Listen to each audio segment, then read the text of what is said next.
Miks te enne selle töögrupi laiali saatmist selle töögrupiga ei kohtunud ja nendega maha ei istunud?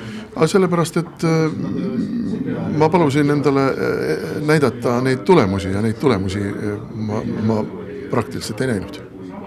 Mis siis nüüd saab võõrtööjõu probleemiga, et kui ettevõtjatele ei ole töökäsi kuskilt võtta ja neil on vaja rohkem välismaalt töökäsi, mis neist saab? No esiteks on tarvis ajusid liigutama hakata, ega me ei saa mingi odava tööjõuga oma majandust edendada. Ja ma saan aru, et teatud valdkondades, näiteks kuskil seal põllu peal marju korjates on käsitsi tööjõud võib-olla vältimatu teatud ulatuses. Aga me näeme ju seda, et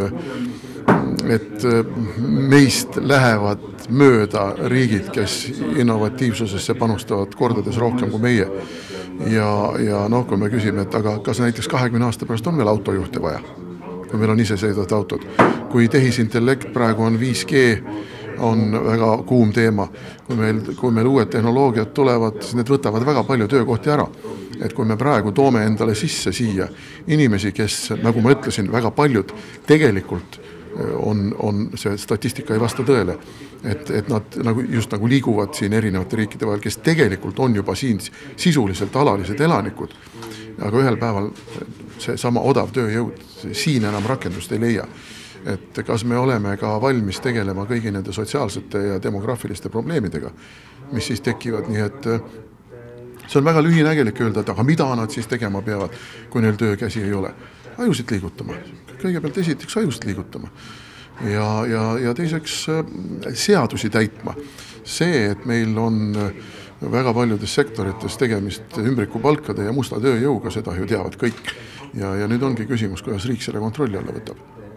Mis saab nendest huvigruppidest, keda praegu siis selles töögrupis ära kuulati? Missugustest huvigruppidest? Kõik need erinevad organisatsioonid, kes olid siis sisserände töögrupis? Põhimõtteliselt nende seisukohad on ju fikseeritud, need on ju teada, nad on neid ka avalikult ja ajakirjanduse vahendusel edastanud, nii et mis nendest ikka saab. Ega see, kui mingid ehitusfirmad ütlevad, et neil on vaja, ma ei tea, kui palju tuhandeid töötajaid kuskil ehitusele, ei tähenda seda, et Eestist peab saama nende kasumi teenimise huvides väike Venemaa. Nii ei saa neid asju võtta. Siin on tarvis leida tasakaalupunkt nende tööjõuvajaduse ja Eesti riigi julgeoleku ja Eesti rahvuskodu säilitamise vahel.